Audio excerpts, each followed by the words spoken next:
22वा धडा मधमाशीने केली कमाल याच्याविषयी गोष्टी रूपाने शिकणार आहोत।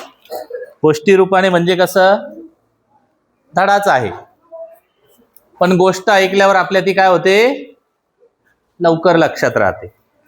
सुरू करूया आपण। एक शेतकरी होता, तो शेतामध्ये कष्ट करायचा, नांगरणी करणे, पेरणी करणे वगैरे वगैरे सगळी कामं करायचा। त्याने त्याच्या शेताच्या बांधांवर सगळीकडे काय लावलेली होती, छान झाडं लावलेली होती आणि त्या झाडांवर वेगवेगळे पक्षी राहायचे, वेगवेगळे प्राणी राहायचे। त्याच्यामध्ये एक होती मधमाशी, एक होती कोकिळा, एक होती खारुताई, एक होती चिमणी, एक होता कावळा। आणि त्या झाडाच्या भोवती खाली बुंद्याला जमिनीवर काही मुंग्या सुद्धा राहत होत्या। आणि आता ते सगळे एकत्र राहायला असल्यामुळे त्यांची काय झालेली होती, छान फ्रेंडशिप झाली होती। फ्रेंडशिप म्हणजे काय, मैत्री झालेली होती। एक दिवस मुंगी अशीच आपली बाहेर निघाली फिरायला। मुंगी कधी फिरायला जाते का, नाही, ती नेहमी काम करत असते, लक्षात ठेवा। मग ती कशासाठी गेली असेल, अन्न शोधायला, धान्य शोधायला। तिथे फिरता फिरता ती जाऊन त्या शेतामध्ये पोहोचली। शेतामध्ये तिने काय बघितलं, तर सूर्यफुलं एकदम छान अशी पिवळी धम्मक, टपोरी, टवटवीत। आणि सूर्यफुलं बघून मुंगीला खूप आनंद झाला। मुंगीला ती फुलं खूप खूप आवडली। ती कुणाकडे गेली, शेतकऱ्याकडे गेली, कारण शेतकरीच होता ना मालक तिचा, त्या शेतीचा। आणि शेतकऱ्याला काय म्हणाली, शेतकरी दादा काम करता सदान कदा, करणार का यंदा फुलांचा धंदा। शेतकरी काय म्हणाला मुंगीला, हो ग बाई, करतो ना धंदा, फुले तोडतो, बिया वाळवतो, तेलासाठी बिया पेरतो, सर्वांसाठी कष्ट करतो। म्हणजे शेतकरी काय करतो, शेतामध्ये बिया लावतो, मग त्याच्यापासून सूर्यफुलं तयार होतात, झाड तयार होतं। आणि त्या सूर्यफुलांच्या बियांपासून तेल काढतात, ते तेल विकून शेतकऱ्याला काय मिळतात, पैसे मिळतात। म्हणून मुंगीने त्याला विचारलं की तू यावर्षी पण करणार का फुलांचा धंदा। तर शेतकरी म्हणाला, हो मी करणारच आहे। शेतकऱ्याचं बोलणं ऐकून मुंगीच्या मनामध्ये एक विचार आला। तिने शेतकऱ्याकडून एक फूल घेतलं आणि ते फूल घेऊन ती कुठे आली, तिच्या घरी आली। मुंगीचं घर कुठे असतं, बिळात, मातीमध्ये राहते ती, किंवा वारूळ तयार करते, किंवा जमिनीच्या आतमध्ये त्यांचं बारीकस असं एक मोठं छान याची वसाहत तयार केलेली असते। मग ती तिथे आली, तिने त्यातल्या काही बिया काढल्या, काही बिया तिने कोकिळेला दिल्या, काही बिया तिने खारुताईला दिल्या, काही बिया तिने चिमणीला दिल्या, काही बिया तिने कावळ्याला दिल्या, काही बिया तिने मधमाशीला दिल्या, आणि स्वतः तिने काही बिया घेतल्या। आता तिच्या जवळच्या बियांचं तिने काय केलं बघा, त्यातल्या काही बिया खाऊन टाकल्या। कशी खातात सूर्यफुलाची बी माहितीये, त्याला बाहेरून फोडायचं, त्याच्यावर काळा आवरण असतो तो काढायचा, आणि आतमधला जो भाग असतो तो खायचा। खा तुम्हाला जर कधी भेटल्या तर. आणि मग काही बिया तिने काय केल्या, तिच्या घरामध्ये जपून ठेवल्या. कशासाठी? पुढच्या वर्षी खाण्यासाठी. आता बिया दिल्यानंतर कोकिळेच्या कपाळावर आल्या आठ्या. म्हणजे तिने असा चेहरा एकदम त्रासलेला केला. तिने काय केल्या, त्या बिया घेतल्या आणि कावळ्याच्या घरट्यामध्ये ठेवल्या. कावळ्याने बघितलं. तो तिला म्हणाला, कोकिळेला, काय ग बाई असं करतेस, अंड्यांबरोबर बियाही ठेवतेस. म्हणजे कोकिळा काय करते, तिची अंडी कावळ्याच्या घरट्यात ठेवते. हे त्याला माहित होतं उबवण्यासाठी. कारण उबवून मग त्याच्यामधून काय येतो, पिल्ल बाहेर येतात. कोकिळेला कंटाळा येत असेल समजा, बरोबर आहे. आणि मग तो तिला ओरडला, अंडे तर ठेवतेच ठेवते, आता बिया पण ठेवते. आणि काय म्हणाला, नको माझ्या घरट्यामध्ये बिया, सगळ्या बिया जातील वाया. कावळ्याने बिया उचलल्या, दिल्या टाकून. चिमणीने बिया बघितल्या मुंगीने दिलेल्या, बसली बिया सोलायला. एक एक एक एक बी सोलायला लागली. सोलता सोलता तिला आला कंटाळा.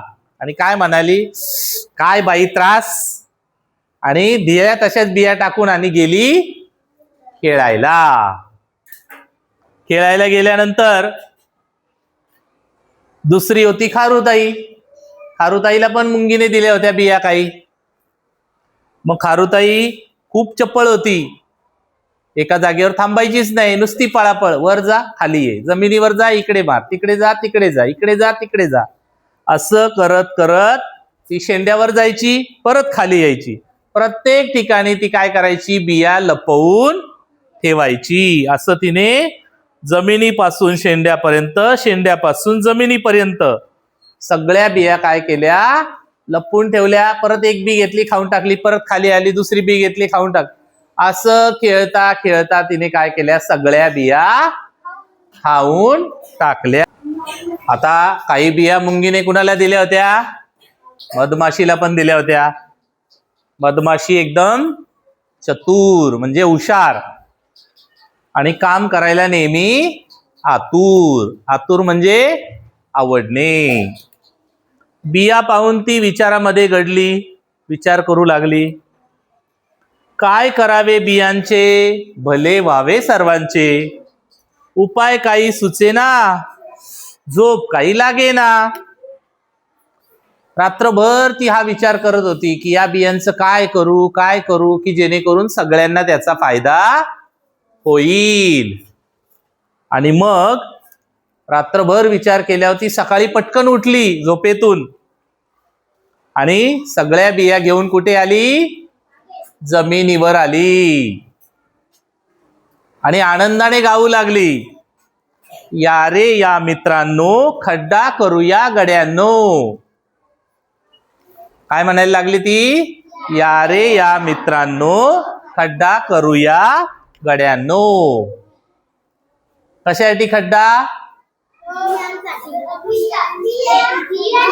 हा, त्या खड्ड्यांमध्ये काय करायचे, बिया रुजत घालायच्या आहेत. मग त्याच्यापासून सूर्यफुलाचं छान रोप तयार होईल, झाड तयार होईल. मग कावळ्याला काही कळलं नाही. कावळा काय म्हणाला, कशासाठी कशासाठी. मधमाशी म्हणाली, बिया रुजत घालण्यासाठी. पर कोकिळा तिला काय म्हणाली, मला नाही वेळ, कामाचा अन माझा कधी बसायचा मेळ.